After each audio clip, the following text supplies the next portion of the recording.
everyone, welcome back to the Beautiful Black Witch channel. My name is Aericka and I read stars, tarot cards, and other intuitive messages. And in today's video, I'm going to be talking about Pluto entering Aquarius. Now, this is only like a preview or like a snippet of the energy because it's not like fully moving into there. It's like dipping in and then dipping back into Capricorn. But, you know, we're going to start seeing the beginning of this energy on March 23rd. But Pluto is all about trauma, fears, insecurities, intensities, transformation, destruction, past life karma, toxicity, or just overall internal power and how we harness it.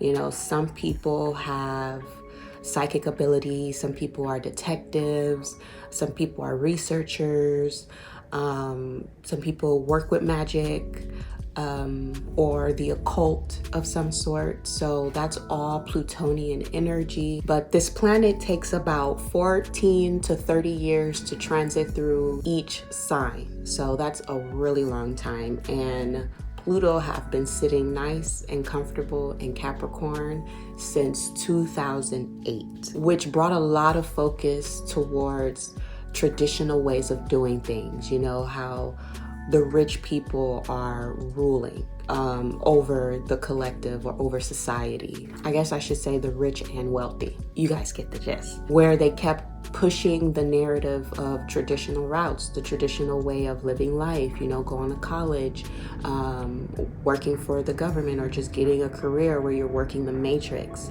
A lot of that was pushed on us, along with certain laws and politics, you know, really feeding into that narrative. But with Pluto also being about power, and destruction, there's certain things within the infrastructure that have been broken down towards the end of this transit in Capricorn, where now we're seeing that the narrative that we've been being fed all these years is not sustainable.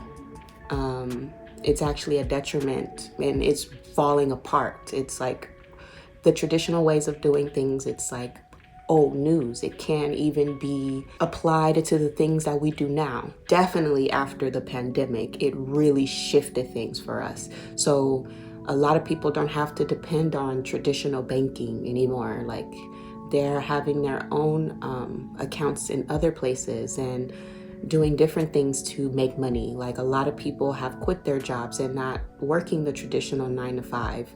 A lot of people are working from home. So it's like a lot of the things that we have been taught to live or how to live, it's like it can't be any longer because Pluto is breaking those things down, or it's just being broken down. The last time this transit happened was in the 1770s, when the U.S. Declaration of Independence was written and when the U.S. flag was created. So within the next 30 years, we're really going to be seeing a change within those things. So maybe the way that our country was even built is going to be breaking down, and like something else is going to be created. Maybe our flag will change because so many truths are going to be coming out as Pluto enters Aquarius. And the reason for that is because the focus is going to be more on the people. Aquarius is all about humanitarian work and just the power of the people, because it's Pluto in Aquarius. So the power of the people is going to be really brought back into focus to the mainstream media, where laws and different things are going to be more for the people and not for the rich, because that's what the infrastructure was benefiting. It was benefiting the rich, keeping the rich rich and the poor poor. But that's not working anymore. So we're really going to be seeing a transition within our government, you know, where it's time to destroy and change old ideals or old visions and old ways of doing things to build a different future for ourselves, a better future that's going to be in more alignment with the times and not something that was built way back in the 17 or even 1600s. Again, Pluto rules over secrets. So we're going to be finding out more about the leaders of our societies and what they've really been up to with all the corruptness and hidden motives. Like more and more and more of that is going to come out. and it's going to bring people together, because I believe we're going to notice that, you know, we're all in this fight together, that no one is really above another, because Aquarius believes in the individual and equality for all, to make sure that we have the resources and support we need to live a basic human life. So yeah, those things are going to be in the focus. Power is going to shift, because Capricorn is about our leaders and our dictators and our rulers.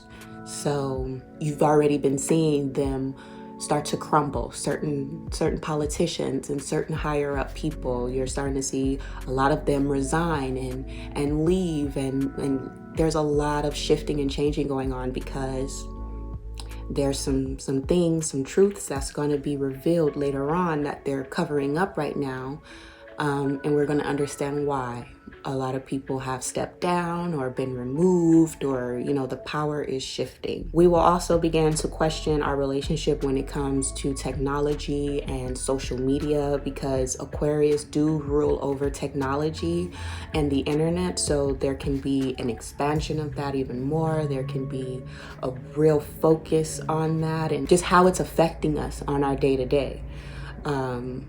And it's even going to change the way we connect with each other even more, because when Saturn entered Aquarius, that's when we went into lockdown and we had to separate from ourselves, and we had to do distance. We were very detached and distant. So there's going to be new ways that we may be challenged on how we connect with each other, whether that's through the internet or even in person in different communities, because Aquarius rules over communities and groups of people.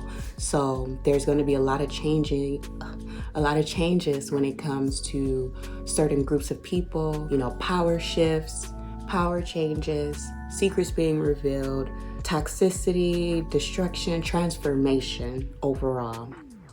It's just going to be bringing in change for us. So in summary, Pluto is here to change and transform the toxic factors that's underneath the surface that keeps us stuck in like karmic cycles, because history have been repeating itself for some centuries now. So it's like now it's helping us break away from that. As Pluto moved through each sign, it's like it's been detaching certain things from us. It's been transforming certain things. So it may not have been like a big day and night shift. It's just little by little, things that's underneath the surface that we don't see is affecting us is really going to be coming up to the surface, so we can see it and we can fix it and do things about it. And that's going to bring us closer to our true power, whether that's individually or as a collective. Pluto just wants us to step into our power, and don't be afraid to shine that and to share that, because we need that in order to grow and elevate. Because tradition is just peer pressure from dead people to continue doing what they already set out for us to do.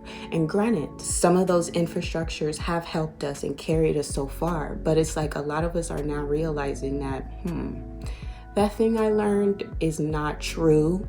It's not relevant. It's not helping anybody. It's hindering me and my family line. Like, we can't keep believing these things and putting our energy into these things. So all of that is going to be coming up to the surface so that we can change certain traditions, change certain narratives that have been set in by founding fathers that have been dead for a long time.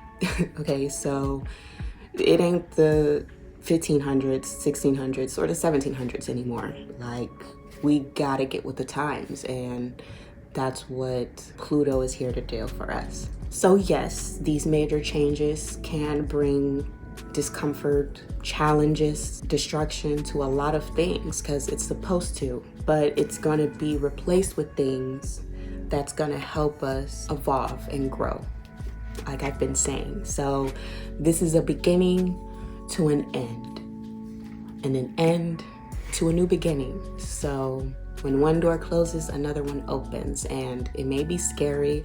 A lot of things can hit the fan before it gets better, but this is all a part of the process so that we can heal as a human kind and not just a little here, a little there. Like, this is gonna hit everybody so that we can all get shaken up and shown the truth of whatever our lives or whatever traditions or whatever karmic cycles we can be holding on to, because it's time for those to go. So with all that being said, let's pull an oracle and see what it has to give us.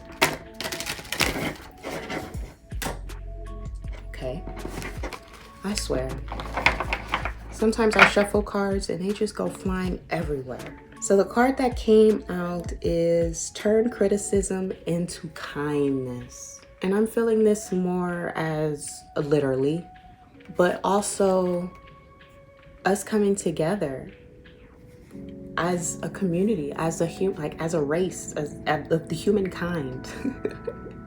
That was hard to get out, but it's like, we're not different. We're not different. If we look past the skin color, we're all the same. If we look past the nationality, we're all the same. Like, we all want the same things in life. We just want to live comfortable and happy. Maybe not all of us, but it's just like, can we bring it back down to just being human and not with all the segregation and the differentialities of us all? Like, none of that matters. It just, community matters. Coming together matters, because then we will be able to do more. So it's like putting all those old narratives in the past that our ancestors told us that, you know, we had to carry with us. Like, we don't live in a world where we need those things anymore. We don't need to be separated. We don't need to be white people over here, black people over there, Hispanics, Asians. We don't need to be like that. Like, those times are over. Like, there's enough room for everyone. So it's like being more kind to one another, being more understanding, educating ourselves, learning what we need to learn so that we can come together. Like yin yang. It's giving me like yin yang vibes. Like, even though we are different, we're very similar. Okay, so I'll do this because I am left-handed. All right. So, turn criticism into kindness. Turn comparison into compassion, and criticism into kindness. The need to judge others is a dead giveaway of our own shaky self-esteem. If you're in a habit of criticizing yourself, you'll most likely criticize others too. When you judge your weight, you focus on the size and shape of everyone else around you and get trapped in constant comparison and criticism. When you feel the urge to criticize someone else, challenge yourself to look inward at your own attitudes and quirks. Every negative thought offers you an enlightening opportunity for change. You can change your mindset, or you can change your actions. When you can embrace your own flaws, you can accept the fact that others come with their own kind of crazy too. It's okay we're not perfect, but we're all in this together. Learning to love ourselves, extend our compassion to others, put an end to trash talking, and embrace each other. I turn my judgment into celebration and criticism into kindness. So yeah, guys, this is just saying, the more you heal yourself within, the more that's going to be mirrored outside of you.